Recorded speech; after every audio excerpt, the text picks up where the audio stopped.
وأنتم في بلد فضل الله عز وجل، مليء فضل الله عز وجل بالعلماء والمشايخ والدعاة.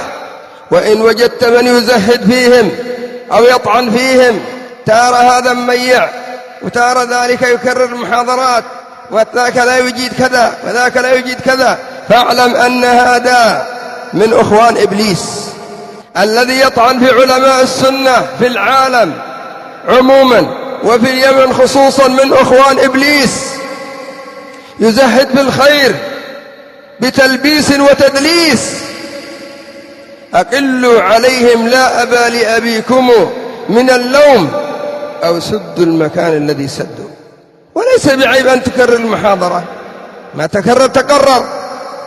ذكر أن الصابوني رحمه الله صاحب عقيدة السلف خطب 9 سنوات بآية من القرآن يكررها ويأتي عليها بما يفيد.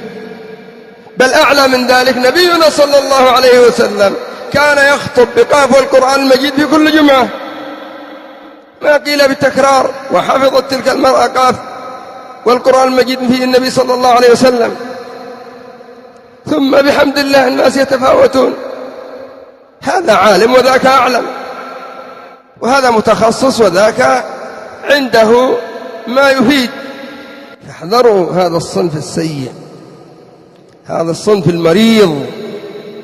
قال الله عز وجل: ربنا لا تجعل في قلوبنا غلا للذين آمنوا. وهؤلاء قلهم وطعنهم في علماء السنة ومشايخ السنة. والحمد لله لا مبالاة مثل هذا الصنف، لكن ليعلم الناس أن الإنسان قد لا يسلم من الطاعنين ومن المتربصين، لكن نقول لهم: أربعوا على أنفسكم، فالسنة ماضية والخير ماض وظاهر وقاهر من فضل الله علينا وعلى الناس. كم طعنوا في شيخنا يحيى حفظه الله وذهب طعنهم في مهب الريح، كم طعنوا في بقية المشايخ والعلماء ويذهب طعنهم ويبقى الخير ويثبت ويظهر، وهذا من فضل الله. ولا ندعي العصمة لمشايخنا وعلمائنا، فالكل يصيب ويخطئ ويعلم ويجهل، لكن الحمد لله هم على سنة، على ثبات، على تميز، على بصيرة، على دعوة.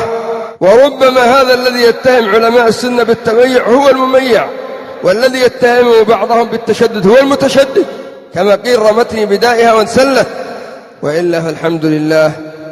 نبشر جميع السامعين أن الدعوة في بلد اليمن والإيمان على خير واستقامة ودين من فضل رب العالمين، ونسأل الله المزيد من فضله.